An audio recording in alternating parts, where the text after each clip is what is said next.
एक जगह नंद किशोर यादव जी कोई गए थे, एक जगह याद है आप लोग को, भूल गए। 40 हत्या में हम आए हैं नहीं। प्रशासन नंद किशोर यादव और सम्राट चौधरी के दबाव का ही नतीजा है कि प्रशासन अभी हमें खबर दिया है कि शूटर का पता लग गया है शायद। सर आप देख रहे हैं SSI ट्यूब, मैं देवेंद्र सिंह लड्डू। जिस तरह 24 तारीख को देर रात्रि में बाईपास थाना अंतर्गत 2 व्यक्तियों की निर्मम हत्या कर दी जाती है। एक बार पटना सिटी फिर अपराध की दुनिया में धीरे धीरे फैलती नजर आ रही है। अपराध किसी भी तरह का हो, चाहे वो छिनतई हो, डकैती हो, लेकिन अब ये बड़ी घटना पटना सिटी में कहीं ना कहीं अगर देखते हैं तो बहुत बड़ी घटना है। शासन, प्रशासन, सरकार ये सीधे सीधे आरोपी हो रहे हैं। हम सीधे चलते हैं उन मृतक परिवार के घरों पर। इस वक्त जन अधिकार पार्टी के राष्ट्रीय अध्यक्ष पूर्व उप महापौर रूपनारायण मेहता जी, आइए पप्पू यादव जी क्या कर रहे हैं पीड़ित परिवारों के पास। हत्या पर बात करेंगे। इसके पहले हम दिल्ली सिटी में जब नंद किशोर यादव मिनिस्टर थे तो 50 बार नहीं आए। एक जगह नंद किशोर यादव जी कोई गए थे, एक जगह याद है आप लोग को, भूल गए। 40 हत्या में हम आए हैं नहीं। इसके पहले हिसाब से वही बात था। बड़े पदाधिकारी मिलने नहीं आए तो यहाँ के लोकल MLA MP क्यों नहीं आए? मर गए। वोट तो सबसे ज्यादा बीजेपी को ही सीटी देती है। यहाँ के MLA MP मौत क्यों? ये रोपिएगा बबूल, खाइएगा खजूर। नामर्द लोगों को, मोग लोगों को आप MLA MP बनाइएगा जनप्रतिनिधि, तो समाज हिफाजत में कहां से नहीं? एक तरफ से DGP कहते हैं कि अपराधियों को खदेरो, वही अपराधी पुलिस को खदेर रही है। तो सर मैं तो कह ही रहा हूं, अपराधियों को खदेरो नहीं, अपराधियों को घर ढूक ढूक के मारो। अपराधियों को नेता का नेक्सस जो प्राप्त है, उस नेताओं को भी जेल में बंद करो। मोबाइल लोकेशन देखो, CCTV टावर को देखो, और सब अपराधी जो शूटर है उसका पूरा का पूरा कॉल डिटेल निकालो।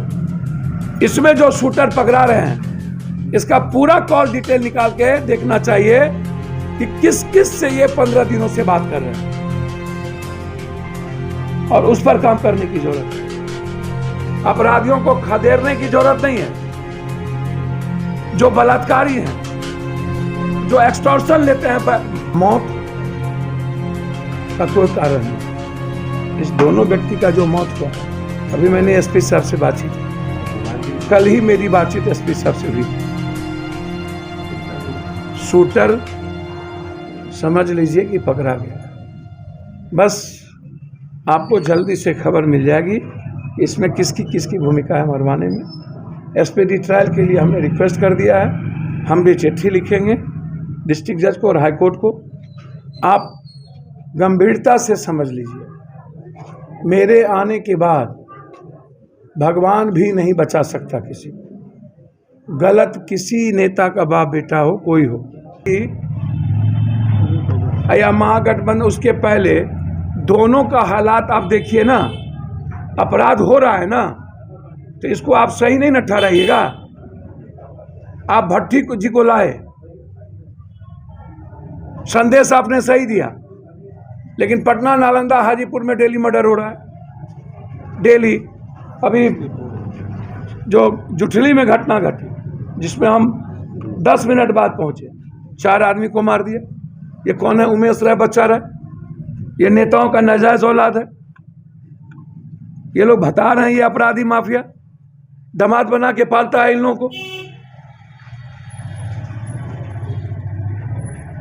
नेता और अपराधी का नेक्सस है। नेता के बगैर आज हम ठान लें, आज पॉलिटिशियन ठान ले कि हम मुक्त करके रहेंगे सिटी को, 1 रुपया मांगने की औकात किसी को नहीं होगी।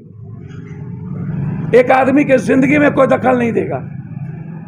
लेकिन जब हमको लगता है कि माफिया ही वोट दिलाता है और जाति को लगता है ये मेरा आइकॉन है, ये अपराधी नहीं है, मेरा दादा है, सब जाति अपने अपने अपराधी को हीरो मानता है, तो नेता क्या करेंगे? ये छोटी मर्डर नहीं है, ये चैलेंजिंग मर्डर है। और इसमें SPD ट्रायल करके 302 में फांसी की सजा होनी चाहिए और अविलंब 164 का बयान करवाना चाहिए इनके परिवार का। ताकि फिर कोई दूसरा घातक। पप्पू यादव ने खुले तौर पर शासन सरकार पर जमकर प्रहार किया और साथ में भारतीय जनता पार्टी पर भी कटाक्ष मारे हैं। यहाँ का एमएलए, यहाँ के सांसद क्या कर रहे हैं। वैसे भी देखा जाता है तो एमएलए या फिर सांसद सब लोग आते हैं और खास करके भारतीय जनता पार्टी की तरफ से रूप नारायण मेहता जी भी मृतक परिवार के संग में थे। उन्होंने खुद बताया कि नहीं, ये बात जो बताया है पप्पू यादव बिल्कुल सरासर गलत है। आइए सुनते हैं क्या बात कह रहे हैं वो। देखिए, जैसा आप जानते हैं कि हमारे गांव में 2 किसानों की हत्या हो गई। ये सबसे बड़ा दुखद घटना है, लेकिन उसके बावजूद भी आज इसके पहले माननीय नेता प्रतिपक्ष सम्राट चौधरी जी और माननीय इस क्षेत्र के लोकप्रिय विधायक नंदकिशोर यादव जी पीड़ित परिवार से मिलने आए थे और उन्होंने सांत्वना लोगों को दिया है और पुलिस प्रशासन से भी उन्होंने बात की। प्रशासन ने उन्होंने डेडलाइन दिया है कि 24 घंटे के अंदर अगर अपराधी नहीं गिरफ्तार हुए तो एक आंदोलन हम लोग चलाएंगे। मैं भी भारतीय जनता पार्टी के प्रदेश का मंत्री हूँ, तो भारतीय जनता पार्टी यहाँ सतर्क रूप से उनके परिवार के साथ खड़ी है। आज अभी जन अधिकार पार्टी के अध्यक्ष पप्पू यादव जी आए थे, तो हम लोगों ने अतिथि देवो भव का देखा है, तो आए थे तो उनका स्वागत है वहाँ। लेकिन कहीं ना कहीं उनका कोई स्टैंड क्लियर नहीं कि वो क्या कह रहे हैं और किसको कह रहे हैं। वो राजनीतिक दल को भी गलत बताते हैं, पुलिस प्रशासन को भी गलत बताते हैं। तो लोकतंत्र है और लोकतंत्र में राजनीतिक पार्टियां ही लोकतंत्र को चलाती है और लोग उसको अपने प्रतिनिधि को चुनते हैं। तो निश्चित रूप से उनका कोई स्टैंड क्लियर नहीं है। कभी सरकार के इसके लिए जिम्मेवार सरकार है, जो हत्याएं हो रही है लगातार उसके लिए सरकार जिम्मेवार है। और सरकार जब तक अभी जो परिस्थिति जंगल 1990 की बात चल रही है, तो निश्चित रूप से 1990 की बात है और सरकार जब तक अपराधियों पर लगाम नहीं कसेगी, मानता हूं मैं कि सरकारी संरक्षण प्राप्त है, लेकिन हम लोग विपक्ष में रहने वाले हैं और सरकार के जितने भी गलतियां हैं उसको हम लोग उजागर करने वाले हैं। तो कहीं ना कहीं पप्पू जी का जो स्टैंड था अभी हम सुन रहे थे तो गलत है, क्योंकि यहाँ के विधायक लगातार अपना और भारतीय जनता पार्टी संघर्ष करते रही है। उसी का परिणाम है कि इतने दिनों से यहाँ के लोग भारतीय जनता पार्टी को सांसद के रूप में, विधायक के रूप में, पार्षद के रूप में चुनते आए। 48 घंटा से ऊपर होने के ऐसे में विपक्ष में रह करके आपकी पार्टी क्या? देखिए, लगातार हम लोग संपर्क में हैं प्रशासन से और प्रशासन नंदकिशोर यादव और सम्राट चौधरी के दबाव का ही नतीजा है कि प्रशासन अभी हमें खबर दिया है कि शूटर का पता लग गया है, शायद धरा भी गए। तो ये डिस्क्लोज करने की बात नहीं है, लेकिन जो भी अपराधी है हम लोग तब तक दम नहीं लेंगे जब तक अपराधी पकड़े नहीं जाए। तो मेरा विपक्ष का जो काम है हम लोग अब खूबसूरती से निर्वाह लगा रहे हैं कि नेता का संरक्षण पूरा है अपराधियों को। देखिए, पप्पू यादव जी भी तो नेता हैं, लोकतंत्र में विश्वास करते हैं। भी किसी का नहीं हो सकता है, न किसी पार्टी का हो सकता है, न किसी जात का हो सकता है, न किसी के बिरादरी का हो सकता है। अपराधी अपराधी है और अपराधी के साथ वही सुलूक होना चाहिए जो एक अपराध की दुनिया में रहने वाले सभी शूटरों के साथ हुआ है। प्रशासन को शूट करना चाहिए ऐसे अपराधियों को, तभी ये लगाम लगेगा। क्या लगता है गठबंधन सरकार में जंगल की वापसी हो गई है?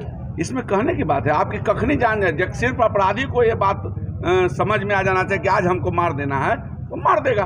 प्रशासन का खौफ ही खत्म है। जब प्रशासन पर एतबार नहीं है, सरकार पर एतबार नहीं है, तो फिर और किस पर एतबार होगा लोगों का? अपराधियों का संरक्षण प्राप्त है। देखना है उन आरोपियों की गिरफ्तारी कब होती है। न्याय की आस में उनकी बेटी, उनकी माता, उनके बच्चे कलप रहे हैं, रो रहे हैं, दुहाई दे रहे हैं कि हमें न्याय चाहिए। SSI 2 आप देखते रहिए, लाइक कीजिए। जय हिंद।